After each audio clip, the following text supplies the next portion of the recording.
Hello friend, this is Shalini Srivastava. स्वागत है आपका टीचिंग लर्नर्स में। फ्रेंड्स, इस समय हम शिक्षण कौशल में शिक्षण अधिगम के सिद्धांतों को देख रहे हैं। ओके, शिक्षण कौशल में शिक्षण अधिगम के सिद्धांतों को देख रहे हैं, जिसमें हम 10 नंबर की तैयारी कर रहे हैं। तैयारी 10 नंबर की, इससे आपका एक भी नंबर अलग नहीं जाएगा अगर आप रेगुलर वीडियो लेते रहते हैं और ध्यान से पढ़ते हैं तो। ओके, तो हमने शिक्षण अधिगम के सिद्धांतों में सिद्धांत को नाम देख लिया था पूरा। आज हम डिटेल करेंगे। ओके, हमने पूरे नाम देख लिए थे, आज हम डिटेल करेंगे। एक पहला था हमारा करके सीखने का सिद्धांत। करके सीखने का सिद्धांत, ध्यान से सुनिएगा। करके सीखने का सिद्धांत। ओके, तो क्या होता है कि बच्चे जो हैं वो स्वयं से ही क्रियाशील होते हैं। बच्चे क्या होते हैं? स्वयं से ही क्रियाशील होते हैं। ओके, बच्चे जो है इतने क्रियाशील होते हैं, बच्चे जो है स्वयं से ही क्रियाशील होते हैं। उनमें जो आंतरिक शक्तियाँ सन्निहित होती हैं, उनके अंदर निहित होती हैं, सन्निहित होती हैं, वो उनको कार्य करने के लिए प्रोत्साहित करती हैं। बच्चों के अंदर जो आंतरिक शक्तियाँ होती हैं, बच्चों के अंदर जो आंतरिक शक्तियाँ होती हैं, वो उन्हें कार्य करने के लिए प्रेरित करती हैं। ओके, बच्चे जो है स्वयं से ही क्रियाशील होते हैं और जो उनके अंदर आंतरिक शक्तियाँ होती हैं वो उन्हें कार्य करने के लिए प्रेरित करती हैं, प्रोत्साहित करती हैं। ओके, इसलिए छात्रों को जो है कार्य करने के अधिक अवसर प्रदान करने चाहिए। इसलिए बच्चों को अधिक अवसर प्रदान करने चाहिए, कार्य करने के अधिक अवसर देने चाहिए, तभी बच्चे करके सीख पाएंगे। ओके, एक बार और बता देते हैं। पहला सिद्धांत है हमारा करके सीखने का सिद्धांत, जिसके अंदर हम ये जानते हैं कि बच्चे जो है स्वयं से ही क्रियाशील होते हैं और उनके अंदर जो आंतरिक शक्तियाँ होती हैं उनके अंदर, वो उन्हें कार्य करने के लिए प्रोत्साहित करती हैं। इसलिए हमें बच्चों को कार्य करने के अधिक से अधिक अवसर देने चाहिए, जिससे वे करके सीख सकें। ओके, तो ये हमारा पहला सिद्धांत हो गया, करके सीखने का सिद्धांत, याद रखिएगा। ओके, फिर अगला सिद्धांत है हमारा अभिप्रेरणा का सिद्धांत। ओके, अभिप्रेरणा का सिद्धांत।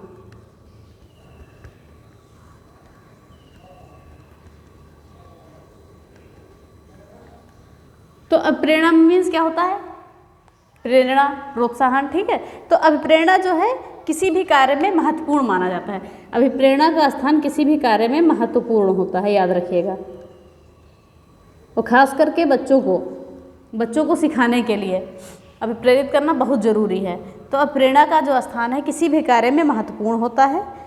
और जो ये अभिप्रेरणा है, ये सीखने का सशक्त आधार माना जाता है। जो प्रेरणा है, इसको हम सीखने का सशक्त आधार मानते हैं। ओके, सीखने का सशक्त आधार मानते हैं कि वो सॉलिड रीजन होता है। ओके, प्रेरणा सीखने का। तो अभिप्रेरणा है किसी भी कार्य में इसका महत्वपूर्ण स्थान होता है और प्रेरणा को हम सीखने का सशक्त आधार मानते हैं। ठीक है, तथा किसी भी विद्यार्थी को पढ़ाने के लिए, ठीक है, उसकी सबसे पहले हम जिज्ञासा जागृत करते हैं। भाई किसी भी बालक को अगर पढ़ाना है तो हम सबसे पहले उसकी जिज्ञासा को जागृत करेंगे। ओके, उसे जिज्ञासु बनाएंगे। ओके, उसके बाद उसे जिससे ऐसी जिज्ञासा जागृत करेंगे जिससे वह अभिप्रेरित होके अधिगम करे, सीखने लगे। ठीक है, जिज्ञासा जागृत करेंगे जिससे बालक जो है अभिप्रेरित होकर पढ़ने लगे, अभिप्रेरित होकर पढ़ने लगे। ओके, हम एक बार और देख लेते हैं। अभिप्रेरणा का सिद्धांत महत्वपूर्ण, जो किसी भी कार्य में इसका महत्वपूर्ण स्थान होता है। प्रेरणा जो है सीखने का सशक्त आधार होता है और जिससे हम बच्चों में जिज्ञासा जागृत, हमें बच्चों में जिज्ञासा पढ़ने के लिए जागृत करना चाहिए, जिससे प्रेरित होकर बच्चा पढ़ने लगे। तो हमारा ये 2 सिद्धांत हो गए डिटेल में, करके सीखने का सिद्धांत और अभिप्रेरणा का सिद्धांत। अब हम आगे देखते हैं सिद्धांत को। आगे आता है हमारा रुचि का सिद्धांत। ओके, तो तीसरा हमारा सिद्धांत कौन सा है? रुचि का सिद्धांत। जो इम्पोर्टेंट है उन्हीं का डिटेल पढ़ेंगे, बाकी नाम तो हमने आपको बता ही दिए थे। रुचि का सिद्धांत। ओके, इंटरेस्ट यानी रुचि। तो सीखने में जो है रुचि भी महत्वपूर्ण अपना स्थान एक रखती है। ठीक है, जब तक रुचि नहीं होगी बच्चा सीखेगा नहीं। ठीक है, सीखने में महत्वपूर्ण स्थान इसका भी है, सीखने में महत्वपूर्ण स्थान। ओके, तो रुचि का भी सीखने में महत्वपूर्ण स्थान है, क्योंकि जो छात्र उसी कार्य को करता है जिसमें उसकी रुचि होती है, उसी कार्य को करना पसंद करता है जिसमें उसकी रुचि होती है। तो छात्र अपने रुचि के अनुसार कार्य करते हैं। अगर छात्र की किसी कार्य में रुचि है तो ही वो उस कार्य को पसंद करेगा करना, ठीक है, पसंदीदा कार्य करता है, यानी कि रुचि है तो कार्य करना पसंद करेगा। ओके, अगर रुचि नहीं है तो कार्य करना नहीं पसंद करता है। ओके, एक बार हम और देखते हैं कि रुचि का भी सीखने में महत्वपूर्ण स्थान है।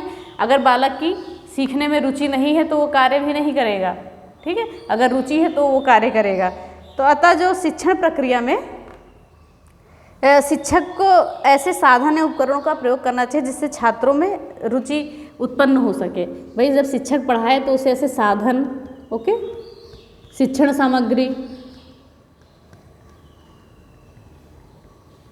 और शिक्षण का तरीका ऐसा होना चाहिए जिससे छात्र रुचि लें। ओके, और जब तक छात्र शिक्षक में रुचि नहीं लेंगे तब तक वो उसके द्वारा पढ़ाए गए पाठ्यक्रम में रुचि नहीं लेंगे, ठीक है। तो शिक्षक को ऐसे साधन, शिक्षण सामग्री और अपने पढ़ाने के तरीके में ऐसा चेंज लाना चाहिए कि बच्चे उसमें रुचि लें।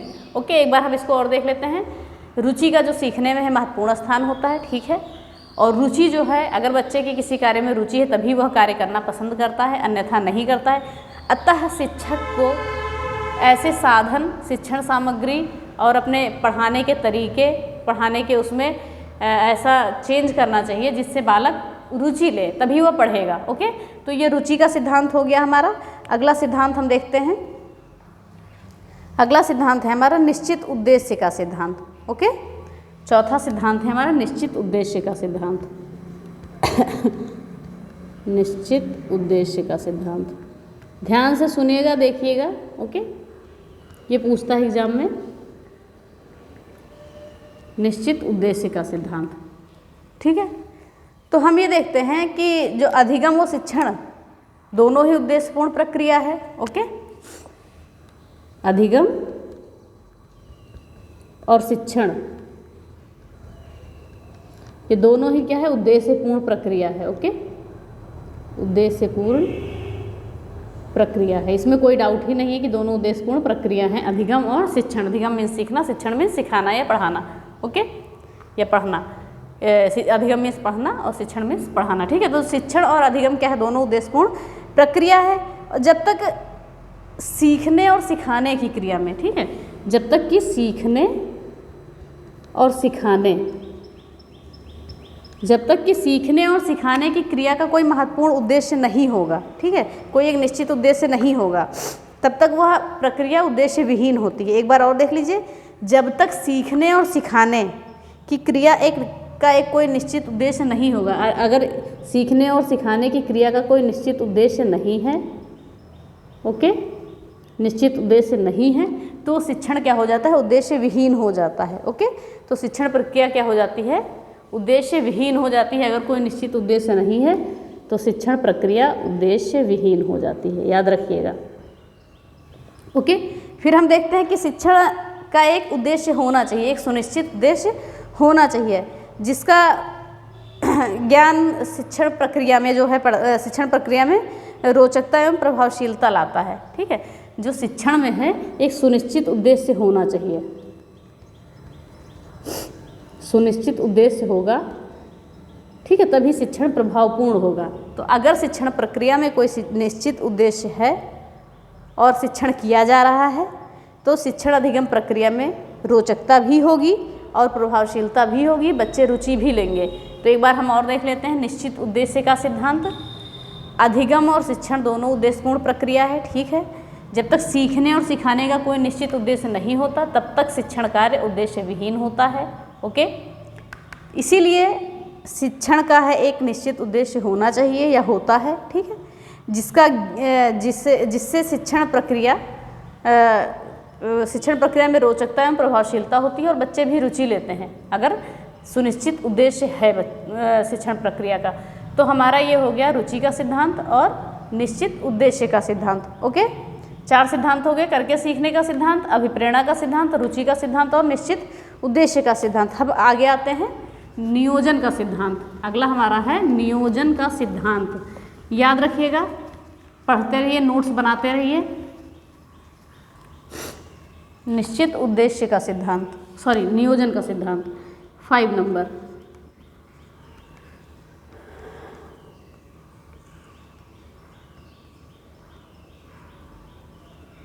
नियोजन मीन्स योजना बनाना। ठीक है, तो हम देखते हैं कि कक्षा शिक्षण में है, शिक्षक को अगर शिक्षक कोई कक्षा प्रारंभ कर रहा है तो इससे पहले ही उसे पूर्ण योजना बना लेनी चाहिए।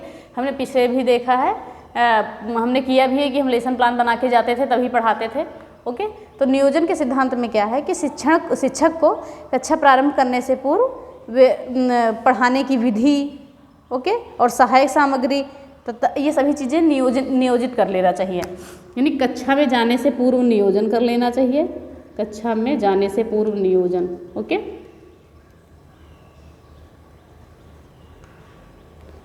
किसका नियोजन? पाठ्यक्रम हो गया, ठीक है, शिक्षण सामग्री हो गई, शिक्षण सामग्री हो गई और शिक्षण कौशल हो गया। ओके, इन सब का पहले से नियोजन होना चाहिए, उसके बाद ही शिक्षण प्रक्रिया प्रारंभ करनी चाहिए। नियोजन का सिद्धांत यही है कि आप पहले से ही पूरी तैयारी में जाएं। ओके, फिर अगला है हमारा जीवन से संबंध स्थापित करने का सिद्धांत, 6ठा। ठीक है, जीवन से संबंध स्थापित करने का सिद्धांत।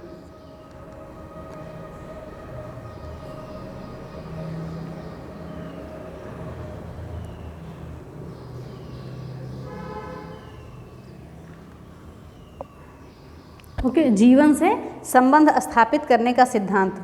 ठीक है, जो है मानव का जीवन क्या होता है? दीर्घकालिक होता है। जो मानव जीवन होता है, मानव जीवन क्या होता है? दीर्घकालिक होता है।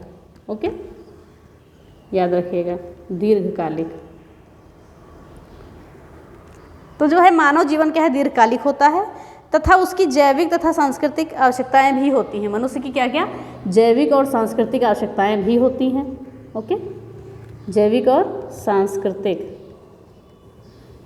आवश्यकताएं भी होती हैं।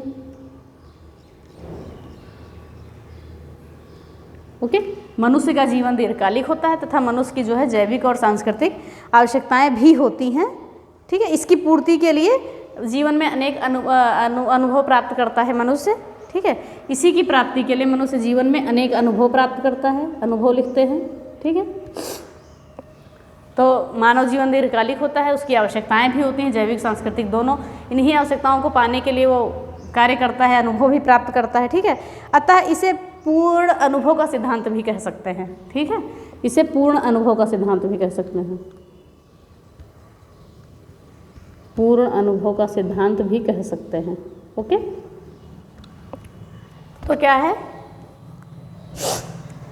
तो इसे हम पूर्ण अनुभव का सिद्धांत भी कह सकते हैं, क्योंकि इससे जो है निश्चित उद्देश्यों की प्राप्ति संभव हो जाती है। ठीक है, एक बार और देख लेते हैं। मानव जीवन दीर्घकालिक होता है, उसकी कुछ आवश्यकताएं भी होती हैं, जैविक और सांस्कृतिक, और इन्हीं को प्राप्त करने के लिए वो कई अनुभव प्राप्त करता है। तो ये जो अनुभव प्राप्त करता है तो ये जीवन से संबंध स्थापित होता है उसका। ठीक है, और इसे पूर्ण अनुभव का सिद्धांत भी कहते हैं। और इसी सिद्धांतों का पालन करते हुए एक निश्चित उद्देश्यों में प्राप्ति संभव हो जाती है। ओके, फिर हम आगे का सिद्धांत देखते हैं। आगे हमारा सिद्धांत है चयन का सिद्धांत।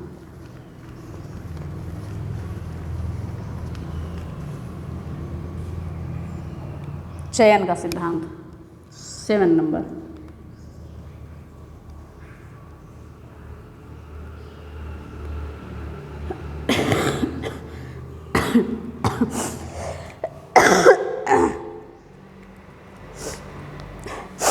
अब जो है हमें किस हिसाब से चयन करना चाहिए? हमें शिक्षण उद्देश्यों के हिसाब से चयन करना चाहिए। ओके, याद रखिएगा, चयन किस हिसाब से करना चाहिए? चयन शिक्षण उद्देश्यों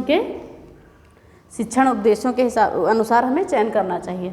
ठीक है, शिक्षण उद्देश्यों के अनुसार हमें किसी भी विषय वस्तु का चयन करना चाहिए, याद रखिएगा। ओके, फिर है ये सिद्धांत हमें यह बताता है कि शिक्षण हेतु केवल उन तथ्यों एवं विषय वस्तु का चयन किया जाता है जिन्हें हम पढ़ाते हैं, जो पढ़ाने के लिए उचित हो। तो ये बताता है कि शिक्षण के लिए हम उन उचित सामग्रियों का प्रयोग करें। उचित सामग्री एक ही साथ लिख देते हैं, जैसे विधियां हो गई। ओके, तो शिक्षण हेतु केवल उन तथ्यों एवं विषय वस्तु यानी उचित सामग्री एवं विषय वस्तु हम बोल दे रहे हैं, यहाँ पे विषय वस्तु भी लिख देते हैं।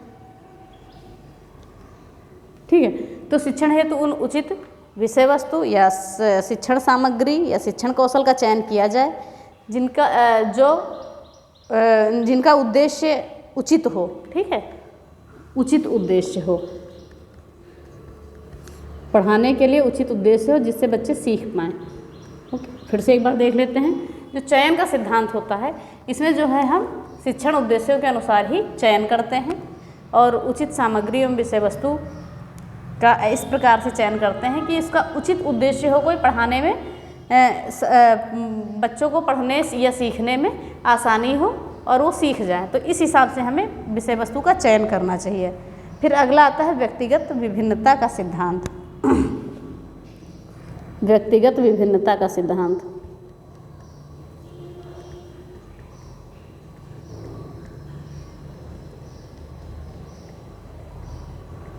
तो कोई भी व्यक्ति जो है किसी भी प्रकार से एक समान नहीं हो सकता है। ओके, कोई भी व्यक्ति एक समान किसी भी प्रकार से नहीं हो सकता, उसमें कोई ना कोई विभिन्नता रहती है, रंग रूप की विभिन्नता, व्यवहार की विभिन्नता।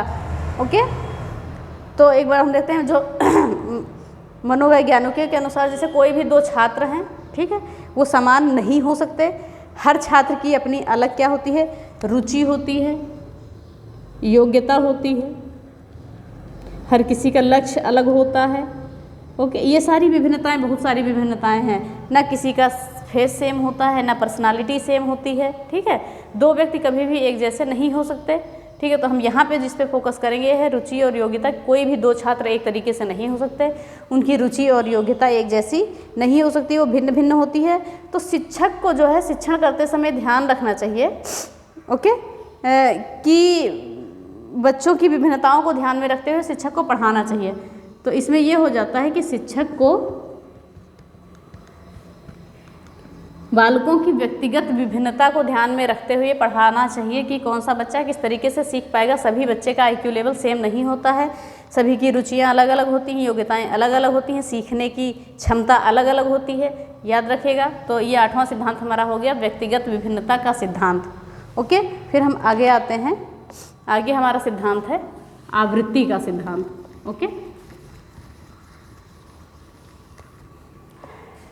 आवृत्ति का सिद्धांत।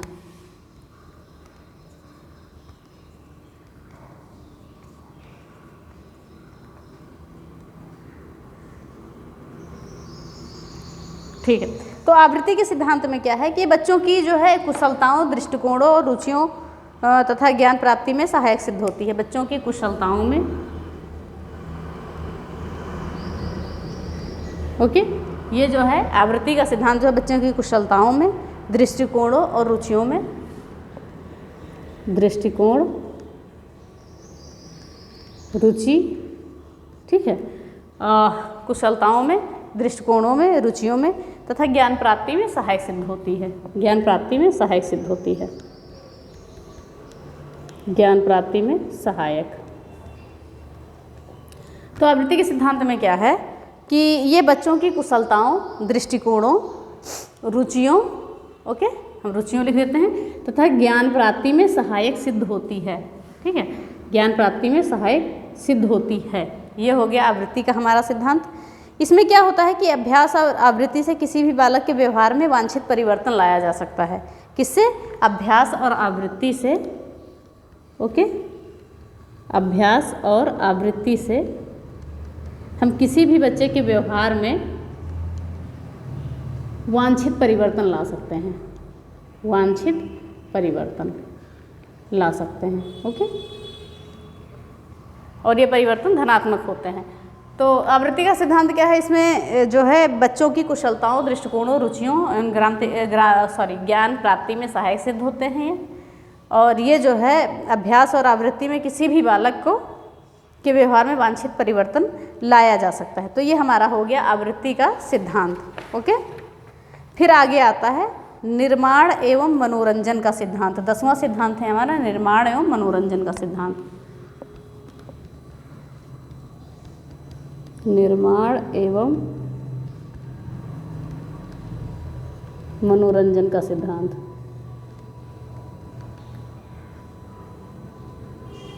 ओके, तो क्या है अगला हमारा निर्माण एवं मनोरंजन का सिद्धांत। तो जो निर्माण है ये क्या है, जीवन का अंग है, जीवन का अंग है। निर्माण जो है ये जीवन का अंग है, जबकि विध्वंस मृत्यु का है। ठीक है, अतः निर्माण ही जीवन है। हम क्या कहेंगे, निर्माण है जीवन का अंग है, और अगर विध्वंस की बात करें तो मृत्यु का अंग है। ठीक है, तो इसलिए हम क्या कह सकते हैं कि निर्माण ही जीवन है। ओके, निर्माण ही जीवन है। तो जब शिक्षण कार्य मनोरंजन के साथ होता है तो शिक्षण अति सुगम हो जाता है। ठीक है, अगर ये मनोरंजन के साथ शिक्षण कार्य होगा, शिक्षण कार्य अगर मनोरंजन के साथ होगा तो शिक्षण कार्य सुगम हो जाता है, शिक्षण कार्य सुगम, और बच्चे सीखने में भी रुचि लेते हैं। एक बार हम और देख लेते हैं, निर्माण एवं मनोरंजन। निर्माण जो है जीवन का अंग है। ओके, अतः निर्माण ही जीवन है। बच्चों में समय समय पर निर्माण ही होते रहते हैं। ठीक है, जीवन ही है। और शिक्षण कार्य जो है मनोरंजन पूर्ण अगर होगा तो शिक्षण कार्य सुगम होगा, और बच्चे पढ़ने में भी रुचि लेंगे और अच्छे से सीखेंगे भी। ओके, फिर अगला हमारा सिद्धांत है, ये सिद्धांत हमारा हो गया विभाजन का सिद्धांत। 11वां सिद्धांत है हमारा विभाजन का सिद्धांत।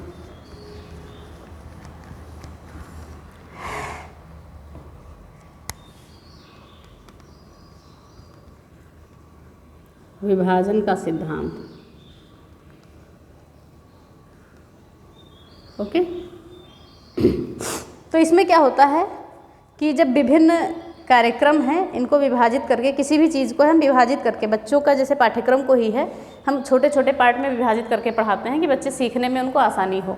ओके, तो जैसे हम कहेंगे विभिन्न जटिल कार्यक्रमों को विभाजित करके अध्ययन अध्यापन किया जाता है, यह अत्यंत सरल हो जाता है। ठीक है, हम जो कार्यक्रम है बच्चों का, ठीक है, उसको हम विभाजित करते हैं। ठीक है, छोटे छोटे टुकड़ों में हम विभाजित करके फिर बच्चों को हम पढ़ाते हैं। ओके, फिर इससे जो है बच्चों को सीखने में आसानी रहती है। छोटे छोटे पार्ट में एक एक टॉपिक लेके अगर बच्चों को पढ़ाया जाए तो सीखते हैं, अगर एक साथ पढ़ाया जाए तो नहीं सीख पाएंगे इतना। ओके, तो ये हो गया हमारा विभाजन का सिद्धांत। फिर ये दो जो डिटेल में बताने वाले थे वो हमने बता दिया। फिर आगे हमने पिछले वीडियो में हमने आपको कई सिद्धांतों के बारे में बता दिया है, नाम सबका बता दिया है। जो महत्वपूर्ण थे उनको हमने डिटेल में बता दिया। ये दो और हम बता दे रहे हैं, निश्चित क्रम का सिद्धांत। ओके, फिर आता है लोकतांत्रिक मूल्यों का सिद्धांत। ओके,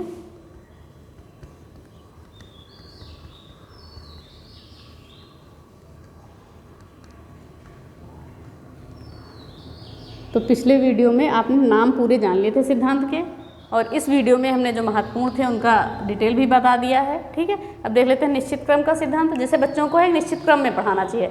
जैसे शुरुआत में हमने पढ़ाना शुरू किया छोटा आ बड़ा आ, ठीक है, इसके बाद हम सीधे वाक्य लिखाना शुरू करें, 2 अक्षर के शब्द ना लिखवाएं, 3 अक्षर के ना लिखवाएं, तो इससे बच्चे सीख नहीं पाएंगे। इसलिए बच्चों को क्रम में सिखाना चाहिए। पहले वर्णमाला हो गई, फिर बिना मात्रा के शब्द हो गए, फिर मात्रा के शब्द हो गए, फिर 3 अक्षर के शब्द, 4 अक्षर के शब्द, इस हिसाब से बताएंगे तो उनका क्रम एक निश्चित रहेगा, सीखेंगे निश्चित क्रम में। ठीक है, लोकतांत्रिक मूल्यों का सिद्धांत। बच्चों में जो है कुछ मूल्य विकसित करने चाहिए। ओके, जिससे उनके व्यवहार में सुगमता बनी रहे। ओके, तो ये हो गया हमारा शिक्षण अधिगम का सिद्धांत। ये हमारा शिक्षण कौशल का दूसरा टॉपिक था, शिक्षण अधिगम के सिद्धांत। अभी हम इसमें शिक्षण के सूत्र भी पढ़ेंगे। ओके, तो कल हम शिक्षण के सूत्र पढ़ते हैं। आज हमने शिक्षण अधिगम के सिद्धांत पढ़ लिया है, तो लगातार हमारे वीडियो देखते रहिए। जीवन कौशल आपका पूरा हो गया। कुछ इंपॉर्टेंट चीज़ें करवानी है वो बचा है, उसकी प्लेलिस्ट पूरी बनी हुई है, प्लेलिस्ट में जाके आप देख सकते हैं। और ये शिक्षण कौशल भी आपका चल रहा है, ध्यान से पढ़ते रहिए, आपका एक भी नंबर कहीं बाहर नहीं जाएगा। और अगर वीडियो आपको पसंद आ रही है तो प्लीज़ लाइक शेयर और सब्सक्राइब करें, बेल आइकन दबाना ना भूलें। धन्यवाद, जय हिंद।